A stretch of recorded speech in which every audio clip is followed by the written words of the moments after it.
Manoj Garola sir, आपसे भी समझना चाहूंगा, पिछले कुछ सालों में एग्जिट पोल की क्रेडिबिलिटी भले ही डाउटफुल हो, लेकिन जो क्रेडिबल एग्जिट पोल एजेंसीज हैं वो लगभग एक ही बात बता रही हैं कि दिल्ली में बीजेपी आ रही है। आप किस तरीके से इसको एनालाइज करते हैं सर? देखिए, ऐसा है कि पिछले 2 दिनों में आम आदमी पार्टी का जो रिएक्शन है, और ख़ास तौर से कल और आज, उसको देख के लगता है कि आम आदमी पार्टी में डेस्पिरेशन बहुत ज़्यादा है। अगर आप देखें तो कल उन्होंने कंप्लेंट करी थी कि उन्होंने कहा था कि उनके 16 जो कैंडिडेट्स हैं उनको भारतीय जनता पार्टी ने 15 करोड़ रुपए ऑफ़र किए, और जबकि अभी इलेक्शन के रिज़ल्ट नहीं आए, तो ये सारी की सारी हवा उन्होंने पहले ही बनानी शुरू कर दी। उससे मालूम चलता है कि डेस्पिरेशन है। दूसरा, आज उन्होंने एक अपनी पैरेलल इलेक्शन की वेबसाइट उन्होंने लॉन्च कर दी। वो एक ट्रांसपेरेंट इलेक्शन वेबसाइट के नाम से है, और उन्होंने ये डिमांड करा है कि जो फॉर्म 17C है वो इलेक्शन कमीशन अपने उसमें डाले।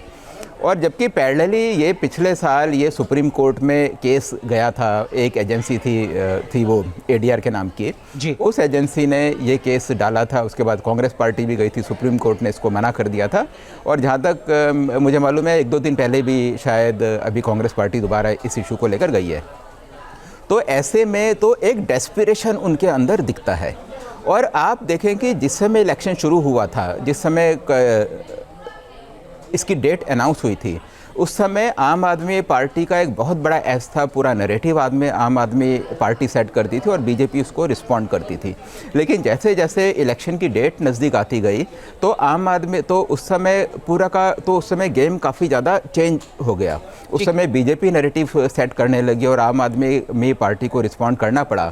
और मेरे को लगता है कि शायद उनके पास कुछ इन्फॉर्मेशन होगी, उनके जो बड़े नेता थे वो अपनी सीट तक ही लिमिटेड रह गए थे, या बाकी पूरे भी जो उनके वर्कर्स थे, वॉलंटियर्स थे, उनकी पूरी की पूरी ताकत उन्होंने वो जो VIP सीट्स थी 3, 4, 5 उनकी जो सीट्स थी, पूरी की पूरी ताकत उनकी वहीं पे थी।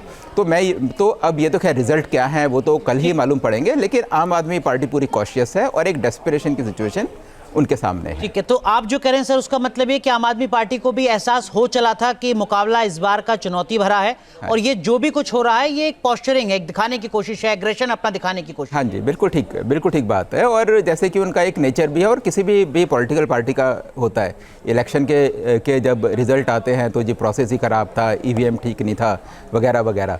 तो एक ऐसी चीज़ है कि तो ये तो हो सकता है कि इलेक्शन के रिजल्ट आम आदमी पार्टी के फेवर में आए, हो सकता है कि उनके फेवर में ना आए, लेकिन एक वो जो डेस्परेट वाली सिचुएशन है वो आज की डेट में दिखती है।